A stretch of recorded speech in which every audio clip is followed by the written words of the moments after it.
Bueno, vamos a ver la partícula en una caja o también el pozo cúbico infinito. En sí es generalizar lo que habíamos visto en una dimensión, pero entonces ahora vamos a tener que considerar la ecuación de Schrödinger en tres dimensiones. Si vamos a considerar los estados estacionarios, vamos a tener una psi que va a depender de R y una psi que dependa de T, como teníamos en el caso unidimensional, más que R ahora es una función de X y de Z. En este caso vamos a considerar soluciones separables, que las podemos escribir esta psi de R como X de X, Y de y Z de Z. O sea, una función que depende de X, una función que depende de Y y una función que depende de Z. De modo que cuando veamos la ecuación de Schrödinger independiente del tiempo, la independiente del tiempo es h cuadrado 2m, el laplaciano, que va a ser la derivada segunda en función de x, más la derivada segunda en función de y, más la derivada segunda en función de z, igual a e, sí, como teníamos antes. Pero si queremos soluciones separables de esta forma, podemos ver que acá vamos a estar x y z, acá estos tres, y acá también van a estar estos tres. Nada más que en cada variable, la que no dependa de x va a salir afuera de la derivada. Por ejemplo, en este caso, vamos a tener voy a prácticamente y z y derivada de x, función de x. Y eso ocurre con cada una. Entonces lo que podemos hacer, suponiendo que estas funciones son distintas de 0, obviamente, es dividir por x y z. Si dividimos por x y z, esto se va a ir, y acá se van a ir el y z y va a quedar solo el x y el 1 sobre x. Eso lo reescribo de esta forma. Entonces acá ya tenemos las constantes del otro lado, y algo que depende de x, algo que depende de y y algo que depende de z. Como cada expresión depende, esta depende de x, esta depende de y, esta depende de z, todo esto tiene que ser igual a una constante. Eso significa que cada expresión por separado tiene que ser igual a una constante, de modo que al sumarlas me dé justamente esta constante que está acá.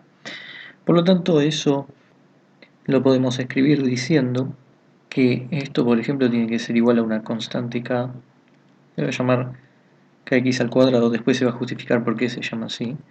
Esta será kx, ki al cuadrado y esta va a tener que ser igual a menos kz al cuadrado. Tomando ahí entonces como h barra cuadrado sobre 2m kx cuadrado más ki cuadrado más kz al cuadrado. Bueno, en definitiva nos quedan tres ecuaciones. Por ejemplo esta, menos kx cuadrado x, pase el x hacia el otro lado, no estamos igualando cada una por separado, porque lo podemos hacer. Y en el resto va a ser igual. Ki cuadrado y z de z menos kz cuadrado z. Si resolvemos las ecuaciones diferenciales nos da esto para cada término x, y z. Y acá que pusimos el kx cuadrado para que nos quede un kx adentro. Y utilizando las condiciones que nos daba el potencial, x0 tiene que ser igual a 0. Esto implica que bx sea igual a 0 y lo mismo para y0. Esto implica que BI es igual a 0 y Z0 igual a 0. Esto implica que BZ tiene que ser igual a 0. Recordemos, el potencial vale 0 entre 0 y A. Y sabemos que después, cuando valga infinito, la función de onda tiene que valer 0. Entonces en 0 y en A tiene que valer 0. Yo lo utilicé lo de 0, pero ahora vamos a utilizar que en A también tiene que valer 0. Eso significa que en X en A tiene que ser 0, y en A tiene que ser 0, y Z en A tiene que ser 0. Entonces, por ejemplo, en el caso de x, ya sabemos que bx es 0, por lo tanto esto no está. Y hay que evaluar esto en a y igualarlo a 0. Cuando lo igualamos a 0, entonces acá nos queda que el seno de kx evaluado en a tiene que ser igual a 0. Entonces, eso no nos deja más opción que definir kx como un entero en x pi sobre a. De esta forma, con nx entero, o natural en este caso, recordemos que nx igual a 0 implicaba un psi igual a 0, por eso lo descartábamos, y el hecho de que el seno de menos x sea igual a menos seno de x hace que los nx negativos sean absorbidos por la constante que esté afuera. De esa forma entonces tenemos kx igual a nx pi sobre a, y lo mismo va a haber para ki ni pi sobre a y kz igual a un nz pi sobre a. Si juntamos todos los k's con lo que hemos obtenido acá, podemos formar el x y z, y multiplicando los x y z hacíamos el psi. Nuestra psi entonces queda escrita de esta forma, multiplicando el x, el y y el z que teníamos, y hay que decir qué pasaba con la constante esta, ahora que tenemos kx y ki y kz, para formar el e. De esa forma el e nos queda h barra cuadrado sobre 2m pi cuadrado sobre a cuadrado nx cuadrado más ni cuadrado más nz cuadrado. Lo único que hicimos fue reemplazar los kx por la definición que teníamos. Normalizando, uno puede ver que la constante ax, por ejemplo, esta es igual a raíz de 2 sobre a, pero no solo esa, sino que a y a z también. De modo que nos queda finalmente la psi de x y z igual a 2 sobre a la 3 medios, y luego seno de nx pi sobre a, seno, bueno, lo mismo pero con ni, y lo mismo con nz. Por supuesto, las energías nos queda p cuadrado h cuadrado 2ma cuadrado nx cuadrado más ni cuadrado más nz cuadrado con n entero natural.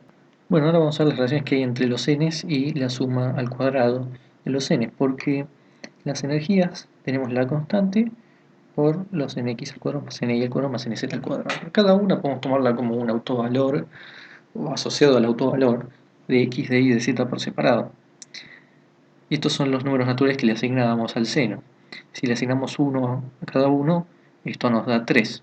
O sea que el autovalor total, el autovalor real, digamos, que estamos utilizando, va a ser 3. Sin embargo, si hacemos 1, 1, 2, 1, 2, 1, 2, 1, 1, en estas tres combinaciones, nos da el autovalor, el número de la suma de esto da 6.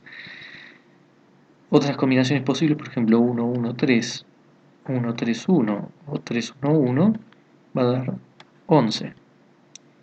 Y la combinación 2, 2, 2 nos da 12. Y después hay otras combinaciones, 1, 2, 3, y todas las combinaciones entre 1, 2, 3, que eso nos va a dar como suma 14. La cantidad de combinaciones nos está hablando de la degeneración, o sea, la cantidad de combinaciones que nos forman el mismo autovalor. En el primer caso, por ejemplo, E1 va a venir dado por 3pi cuadrado h cuadrado sobre 12ma cuadrado, donde esta suma nos dio 3. Este es el 3 que aparece acá. Hay una sola combinación. Por lo tanto, la degeneración, la voy a llamar D, es 1. O sea, hay una sola forma de hacerlo. Acá ya no va a haber 6. O sea, va a ser E2 igual a 6, justamente, y luego lo mismo. La degeneración acá es 3. Hay 3 formas de hacerlo. En el caso, por supuesto, de 3 va a ser lo mismo. Pero en este caso hay que considerar, es un caso que no consideré, que está entre este y este, donde la suma da 9, y la degeneración en este caso es de 3. En 11 tenemos lo mismo, eso para el 4 es lo mismo, y la degeneración también es 3. El 5 lo tomamos como este de 12, es 1. En el caso de 6, que por supuesto va a dar 14 por toda esta constante, la puedo llamar K, todo esto que está acá. Bueno, en este caso la generación es 6. Cambio la generación. Bueno, y eso siempre va a tener con la combinatoria que podemos hacer entre estos tres números y la suma al cuadrado de esos números. Entonces podemos tener un estado fundamental, pero el primer estado excitado tiene tres posibilidades correspondientes a tres estados distintos. Y así con cada uno de los casos.